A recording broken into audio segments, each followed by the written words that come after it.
In 1974, in the quiet suburban town of Amityville, New York, a shocking crime took place inside a large Dutch colonial house on Ocean Avenue. The house stood at 112 Ocean Avenue, a beautiful three-story home overlooking the calm waters of the Amityville River. From the outside, it looked peaceful, a perfect home in a quiet neighborhood. But on the night of November 13th, that peaceful house became the scene of a tragedy. 6 members of the DeFeo family were found murdered inside their bedrooms. The crime shocked the entire town. Investigators quickly focused on one suspect, the eldest son of the family. His name was Ronald DeFeo Jr. According to police reports, he had used a rifle to carry out the killings while the rest of the house slept. The case made headlines across the country. But what happened inside the house after the murders would become even more disturbing. Because just over a year later, another family moved into the same house, and within days, they would begin experiencing events they claimed could not be explained. Events that would soon make the house on Ocean Avenue one of the most famous haunted houses in American history. This is the story of the Amityville Horror.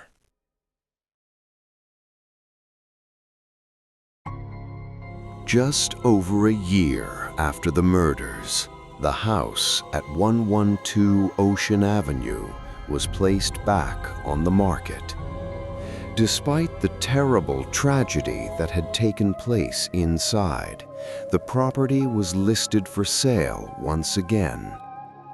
In December of 1975, a young couple named George Lutz and Kathy Lutz came to see the house. They were searching for a new home for their family. When they first saw the property, it seemed almost perfect. Large rooms, the peaceful waterfront view, and the spacious backyard. Even the price seemed unusually affordable for a house of its size. Before making their decision, the real estate agent informed them about the tragic events that had occurred there. 6 members of the DeFeo family had been murdered inside the house just 1 year earlier. For many buyers, that information would have ended the conversation immediately. But the Lutz family believed the house could still become a peaceful home. Soon after, they moved into the property with their 3 children. At first, everything seemed normal.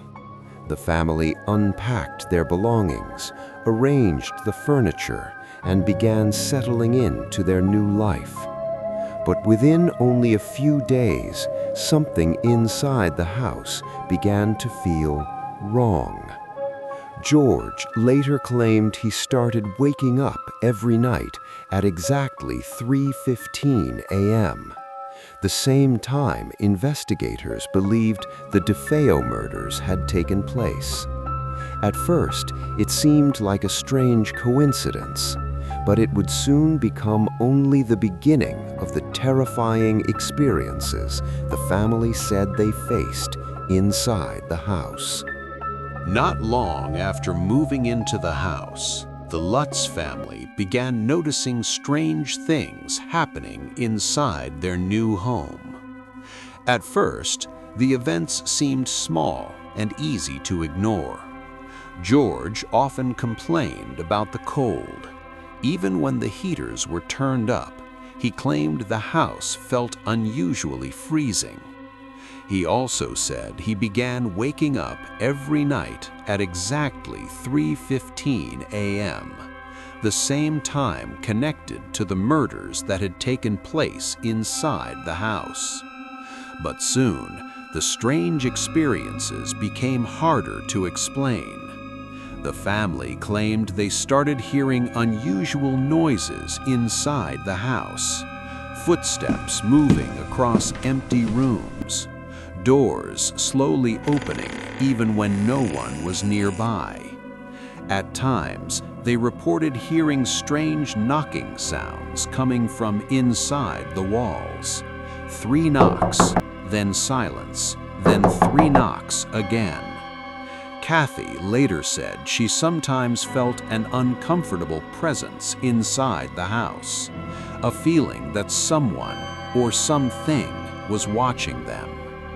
Meanwhile, George began behaving differently. He spent long hours sitting near the fireplace, staring into the flames. And according to Kathy, his personality slowly began to change. What the family did not yet realize was that the strange events inside the house were only beginning, because soon the activity would become far more disturbing, and the house on Ocean Avenue would start revealing something far darker. As the days passed, the strange events inside the house began to grow more disturbing. George claimed he sometimes woke up in the middle of the night to find the front door of the house wide open, even though he clearly remembered locking it before going to bed. The family also began noticing something unusual in one of the upstairs rooms. Green, sticky substance. It slowly appeared along the edges of a doorway, as if something inside the walls was leaking out. No one could explain where it came from. But the most disturbing events involved the children. Kathy later said that her youngest daughter began talking about an imaginary friend. The child called the figure Jody. According to the girl, Jody was a large creature with glowing red eyes, sometimes appearing like a pig. At night, the child claimed the creature would stand outside the bedroom window, watching the house from the darkness. At first, George and Kathy believed it was simply a child's imagination, but soon the strange experiences inside the house continued to escalate. The family reported hearing loud banging sounds late at night, furniture moving, and at times the walls of the house seemed to echo with strange, unexplained noises. By that point, the Lutz family began to fear something inside the house might not be normal, and they started to believe that whatever was happening inside their home might have something to do with the terrible crime that had taken place there 1 year earlier. As the strange events inside the house continued, the Lutz family began searching for help. They decided to contact a local Catholic priest. His name was Father Ralph Pecoraro.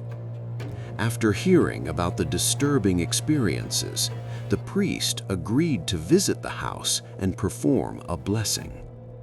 Soon after arriving, he walked upstairs toward one of the bedrooms, the same room where one of the DeFeo children had been killed. According to later reports, as the priest began the blessing, he suddenly heard a voice, a deep voice, coming from inside the room. The voice reportedly said just 2 words, "Get out." Startled by what he heard, the priest quickly left the room. He later claimed that soon after leaving the house, he developed a sudden illness with a high fever and strange blisters on his hands. When George and Kathy later tried to contact the priest again, they reportedly experienced strange problems with their phone calls. Connections would suddenly drop, voices on the line would become distorted, and sometimes the calls would not connect at all. By this point, the Lutz family had become convinced that something inside the house did not want them there. and the disturbing events were only beginning. Because soon, the activity inside the house would reach a level that the family could no longer ignore. By the third week inside the house, the Lutz family said the strange events had become impossible to ignore. George claimed he often woke up in the middle of the night, hearing loud noises moving through the house. Heavy footsteps, doors slamming, and sometimes what sounded like furniture being dragged across the floor. But when he went to investigate, the house would be completely silent.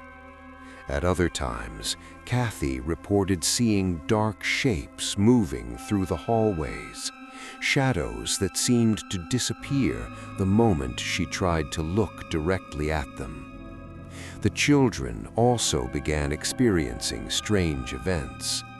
Beds would shake suddenly in the middle of the night. Objects inside their rooms would move on their own.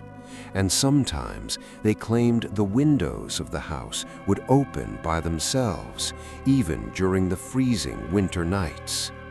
Meanwhile, George's behavior continued to change. According to Kathy, he became increasingly angry and distant. He spent long hours staring into the fireplace as if something inside the flames was holding his attention. The atmosphere inside the house grew tense and unsettling. By that point, the family began to feel as if something inside the house was slowly taking control, something that did not want them to leave. And as the days passed, the terrifying events inside the house only became worse. By January of 1976, the situation inside the house had reached a breaking point. The Lutz family later claimed that the activity had become constant. Strange noises echoed through the house at night. Doors slammed violently, and objects seemed to move without explanation. One night, George said he heard loud banging sounds coming from downstairs. When he went to check, he claimed he saw the front door suddenly fly open on its own. Cold air rushed into the house as if something unseen had forced its way inside. That same night, the family reported hearing voices, whispers moving through the hallways. Some of the children later said they felt their beds shake violently in the darkness. Terrified by what was happening, George and Kathy realized they could no longer stay inside the house.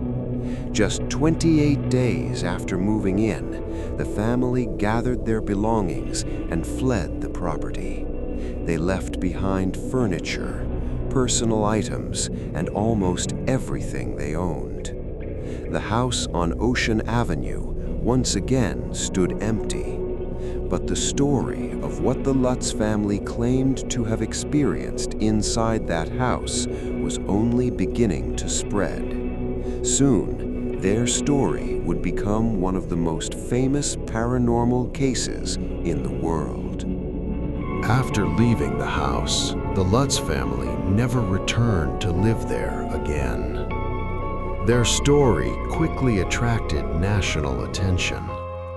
Newspapers, television programs, and paranormal investigators began discussing the strange events they claimed had taken place inside the house. Soon, the story became widely known as the Amityville Horror. In 1977, the Lutz family shared their experiences in a book that told the full story of their time inside the house. The case later inspired several films, including the well-known horror movie, The Amityville Horror. But over the years, the case also became surrounded by controversy. Some investigators believed the haunting may have been genuine. Others argued that the story could have been exaggerated or misunderstood. Despite the debate, the events connected to the house at 1112 Ocean Avenue remain one of the most famous paranormal stories in American history. Even today, the house still stands in the quiet town of Amityville, New York. From the outside, it looks like an ordinary home, but the story connected to that house continues to raise questions. Was the Amityville Horror truly a terrifying supernatural haunting, or was it simply a story that grew larger over time? The truth behind what happened inside that house may never be fully known.